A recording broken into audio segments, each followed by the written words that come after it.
Mira, yo crecí en un hogar católico. En mi casa había una virgen de madera tallada, así café, en el pasillo. Y recuerdo mirarla desde pequeña y yo me preguntaba, si ella es María, entonces ¿quién es Dios? Era la Virgen de Guadalupe, ¿no? Y mi mamá siempre nos inculcó creer en Dios. Mi papá era un poco más reservado porque él tuvo unas experiencias muy feas con un cura. A él no le gustaba mucho ir a la iglesia ni nada de eso, pero respetaba las creencias de mi mamá y lo que ella nos inculcaba. Crecí en un hogar bonito, nunca me faltó nada.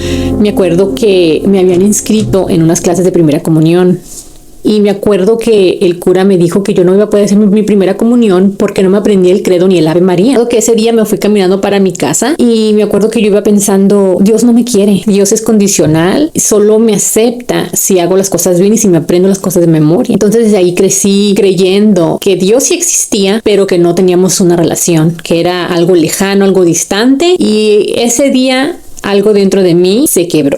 Yo nunca abrí una Biblia, nunca pensé que Dios me hablara a mí personalmente. Y con los años fui creciendo sabiendo que Dios existía, pero yo siempre anduve leyendo libros de autoayuda, libros del tarot, libros de las cartas, libros de brujería, porque nunca se me hacía malo, no sabía que eran portales, que eran puertas que podías abrir y que eventualmente te iban a cobrar. Total, los años pasan, mi vida se llena de fiestas, llena de amistades, novios. Entonces tuve muchos accidentes automovilísticos, me ponían cosas en las bebidas cuando iba a las fiestas, a las discotecas. Una vez terminé en el hospital y el doctor vino y me dijo, yo no sé tú cómo estás viva, me dice. Lo que te pusieron en esa bebida era para que te murieras. Todo lo que me decían yo lo ignoraba. Pasaron los años, estuve saliendo con amistades que no me convenían, eran muy mala influencia. Empezábamos a tomar, empecé a salirme de la escuela para irme a tomar, para irme de fiesta. Quería experimentar todas esas cosas porque mi papá nunca me dejó hacer nada cuando era joven, no me dejaba pintar el pelo, no me dejaba pintarme y yo sentía que mi vida estaba muy opresiva, ¿no? Oprimida de todo lo que mi papá nunca me dejó hacer. Pasaron los meses, agarré mi primer trabajo y recuerdo, empecé a sentirme deprimida. Empecé a sentirme triste, ansiosa, no sabía por qué me sentía así y de repente se me ocurre ir con un psicólogo, que de hecho yo estaba estudiando la carrera de psicología en ese entonces, con un psicólogo para ver qué es lo que me pasaba. No entendía realmente de dónde venía toda la raíz de mi depresión. Me recetó unos antidepresivos que se llamaban Zoloft y los tomé como por 2-3 años, pero no me hacían nada y sentía que el hoyo se hacía más grande y más grande. Total, pasó el tiempo y yo seguía medicándome. Pasaron los tiempos y de repente conozco a un muchacho que era el tutor de mi hermana de la escuela de su preparatoria y cuando lo conocí en persona hubo una química inmediata. Todo parecía perfecto, pero había banderas rojas. Él era muy celoso, tomábamos mucho alcohol, había muchas explosiones de enojo y recuerdo muy claramente un día que por celos me quebró mi teléfono, me lo aventó al piso y me dijo, eres una PUTA, ya estamos juntos, yo no sé por qué tienes que hablar con estos hombres, ya no tienes por qué estar haciendo eso. Entonces pasaron yo creo que unos cuantos segundos donde entré en shock y dije, tal vez fue mi culpa.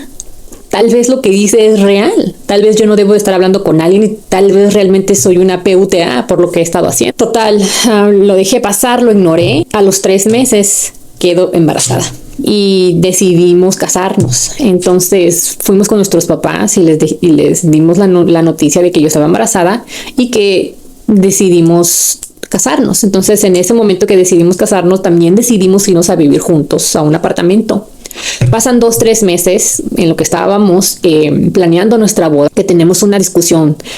Teníamos demasiadas discusiones, había siempre alcohol, vino, todo eso. Hubo un momento donde hubo una explosión, se enojó mucho, agarró un martillo y quebró la televisión y quebró mi computadora y quebró mi teléfono. Entonces yo no tenía manera de comunicarme con mis papás. Entonces mi papá siempre me preguntaba que cómo estaba, yo siempre mintiendo que bien, que no pasaba nada, y yo fingiendo por dentro que estaba feliz, pero realmente no.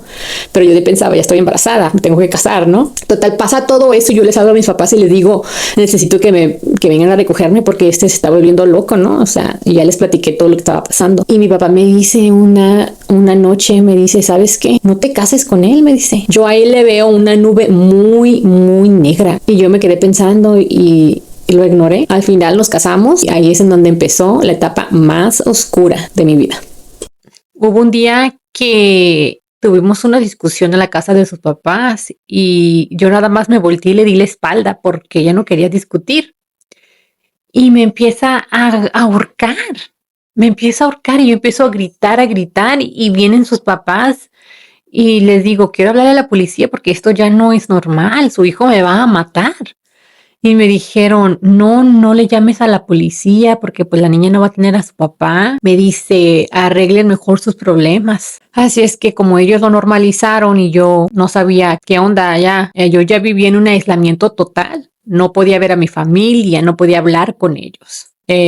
Pasaron los meses y teníamos rachas donde todo estaba súper bien, era el mejor hombre y luego después otra vez cambiaba esporádicamente. Me acuerdo que en Año Nuevo del 2010, porque la niña mi hija tenía 3 meses de nacida, que se puso celoso de su primo y me empujó, yo traía a la niña en mis brazos y ese día supe, sabes que a este hombre no le importa nada, él cuando se enoja se le ponía los ojos negros, nublada la mirada, no tenía luz en su cara, era como otra persona, era como que si estuviera poseído por algo, porque yo ya sabía cuando cambiaba de él a esta otra persona. Ese día supe y dije, esto no es normal. Y yo sé que esto no va a cambiar. Entonces agarré las llaves de su carro. Él me agarró el car seat de la niña y me valió. Agarré a la niña, me subí al carro, puse la niña en los pies de donde va el pasajero, en el sillón, en el piso la puse y me fui con mis papás. Y dije, no más, o sea, ya no voy a permitir que me esté abusando de esta manera. Igual a mí sí, dije, igual a mí puedes abusar lo que tú quieras, pero yo ya dije a mi hija no la vas a tocar. Después de ahí una tía tenía una amiga que era trabajadora social y ella me ayudó a irme a un albergue y ella fue la que me dijo que tenía que ponerle una orden de restricción para que ya no me buscara y para que no le hiciera daño a la niña. Entonces me fui hacia el albergue y fue un proceso muy, muy, muy difícil. Pasé por 3 albergues distintos, hubo órdenes de restricción, hubo cortes, procesos legales en un transcurso de otros 6 meses. Yo criando a mi hija sola, trabajando, estudiando. Fue una etapa muy difícil, fue muy dura, súper deprimida. Y aún así, después de todo, volví a caer. Estuvimos saliendo, ya que yo ya tenía un trabajo estable, ya estaba en una casa transicional. Le creí una vez más que podíamos arreglar nuestro matrimonio. Estábamos aún en el proceso de divorcio. Todavía no firmábamos los papeles, pero ya se habían metido. Y pasaron los meses y volví a quedar embarazada de él. Me acuerdo que le dije, ¿sabes qué? Necesito hablar contigo. ¿Dónde nos vemos? Le digo, bueno, pues si quieres puedes pasar por mí y para hablar. Me dice, ok, está bien. Entonces le digo, ¿sabes qué? Estoy embarazada. Vamos a tener un bebé otra vez. Y me dice, no, ese no es mío. ¿Quién sabe con quién has estado? No sé yo quién sea el papá. Me dice, bájate de mi carro. Y yo, pero ¿cómo no va a ser, tío, que te bajes de mi carro? Entonces me empuja. Me empuja así para que me salga. Entonces, ese momento me levanté y me dio un dolor muy fuerte en el estómago y dije, bueno, pues total, a ver cómo le hago. Me fui a mi casa y hice una cita con el doctor. Cuando fui con el doctor me dijo que no encontraban el latido del corazón. Me dijo la doctora, te vamos a dar una pastilla para que abortes al bebé y está muerto. Entonces, si no lo sacas, te puede hacer daño. Me dieron la pastilla y me fui para mi casa. Y me acuerdo que le hablé a una amiga para que estuviera ahí conmigo en caso de lo que pasara. Entonces lo último que me acuerdo es de que fui al baño y miré que había mucha sangre, mucha sangre. Me metí a bañar y aún así salía demasiada sangre, o sea, me estaba desangrando. Y lo único que me acuerdo es de que me caí al piso y le hablé al 911 y les dije, me estoy desangrando y no puedo respirar. Y es lo único que me acuerdo. Entonces me llevaron al de emergencia. Y lo único que me acuerdo es de que iba en la ambulancia y me dijeron ya después que desperté de la cirugía porque me tuvieron que sacar quirúrgicamente al bebé, me dijeron que había perdido tanta sangre que me tuvieron que dar creo que 6 bolsas de sangre, de transfusión de sangre. Desperté ahí en el hospital y dije, nunca más vuelvo a regresar con este hombre, pero aún así la historia aún no terminaba. Recuerdo que regresé a mi casa después de la cirugía. Me acuerdo que mi mamá me dijo, ya no, por favor, me dice, ya no regreses con este hombre. Igual mi papá, todos me decían lo mismo. Pasaron los meses y no tuve contacto con él. Fuimos a firmar los papeles del divorcio. Finalmente nos divorciamos. Él me siguió buscando. Perdí mi lugar donde vivía porque él fue a buscarme y fue a gritar afuera que yo seguía con él. Entonces me dijeron que yo no podía estar ahí. Me salí de ahí y me fui a vivir con mis papás por un tiempo.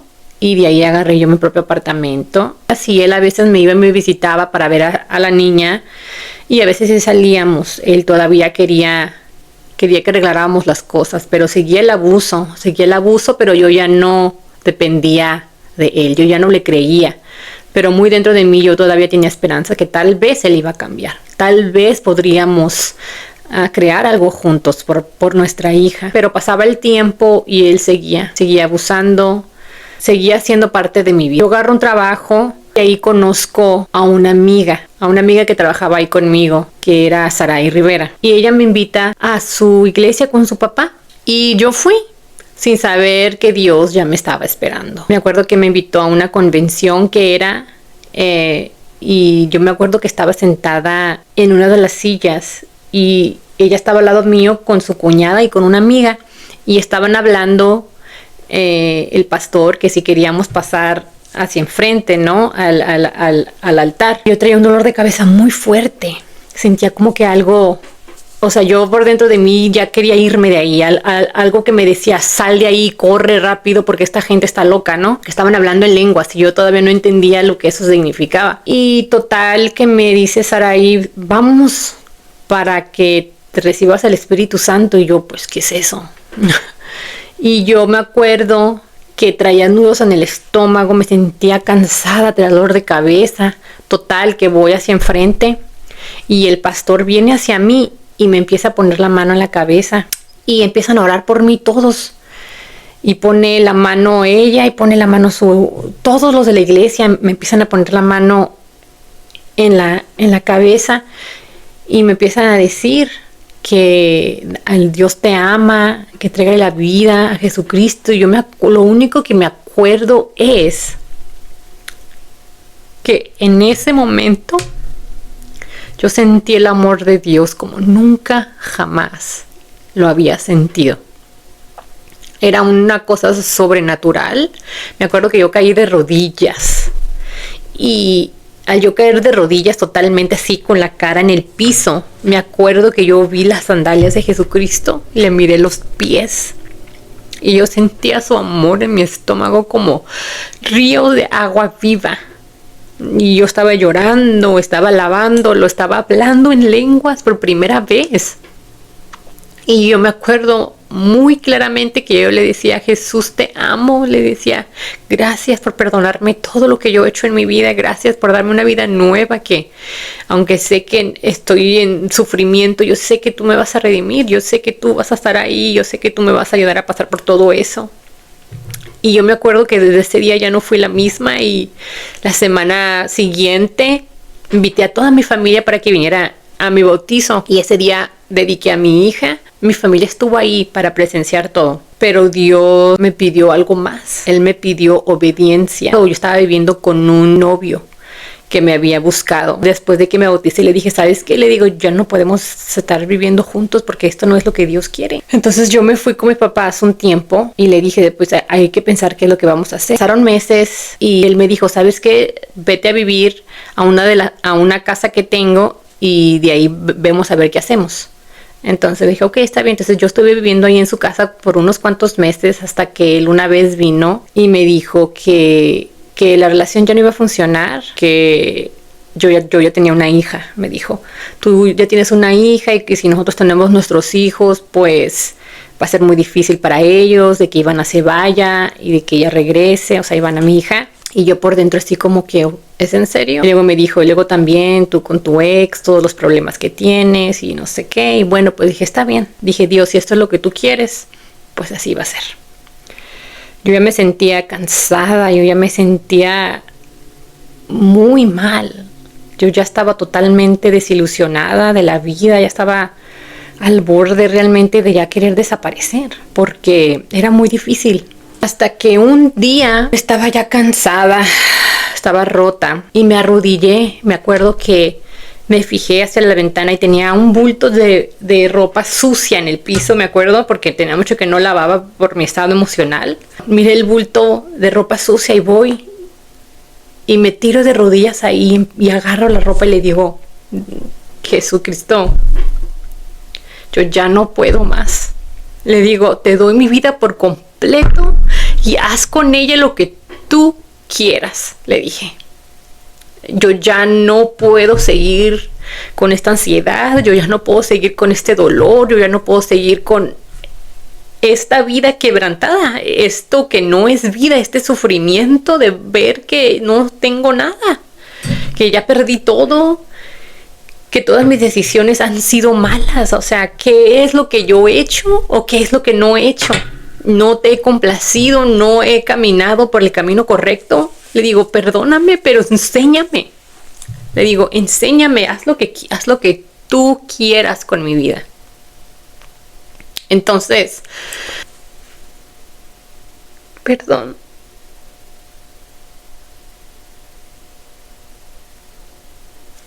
Simplemente me acuerdo de dónde estaba y de dónde estoy ahorita. Y estoy muy agradecida con Dios.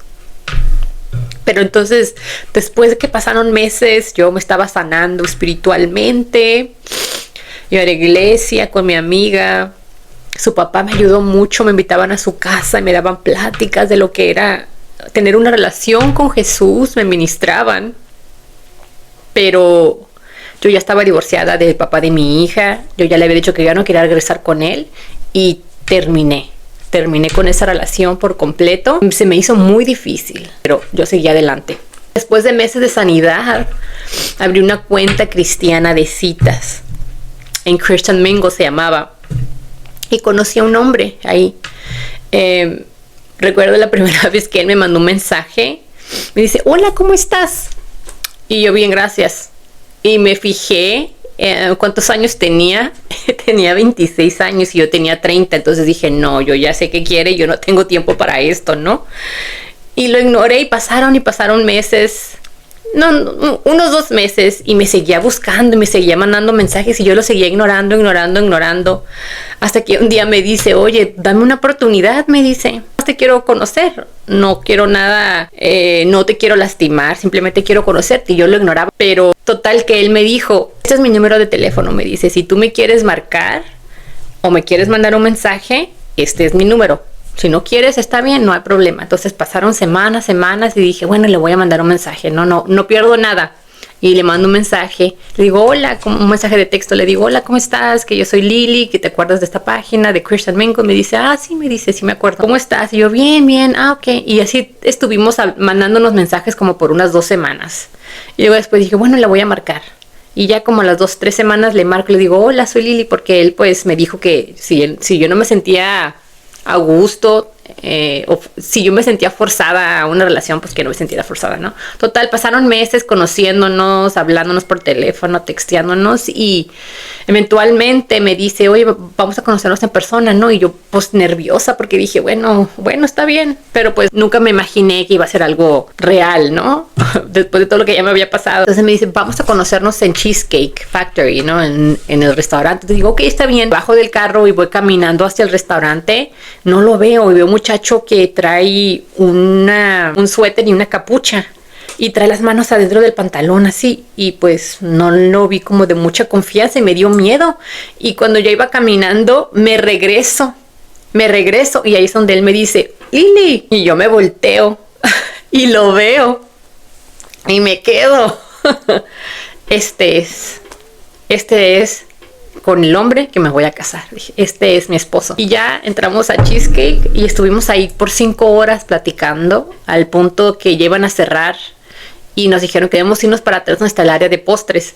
Y dije, bueno, está bien. Y ahí estuvimos platicando más cosas y total que pasó el tiempo. Me propuso matrimonio. Hoy llevamos ya 10 años de casados. El papá de mi hija ya tiene su familia. Yo ya lo perdoné. Y hoy puedo decir es que si no hubiera vivido todo ese dolor, no sé qué tan cerca estuviera hoy de Dios, la verdad. Yo sé que Dios usa hasta incluso lo más horrible para traer redención. Siempre hay luz al final del camino. Y yo sé que La violencia doméstica es algo muy difícil, es una experiencia horrible, es algo que te marca de por vida, pero Dios siempre está ahí para ayudarte, para llevarte de la mano, dice su palabra. Solamente quiero que sepas que no importa lo que has vivido, no importa si ha sido violencia, no importa si ha sido una experiencia más horrible, Dios siempre está ahí y te está dando la mano para que salgas de esa miseria.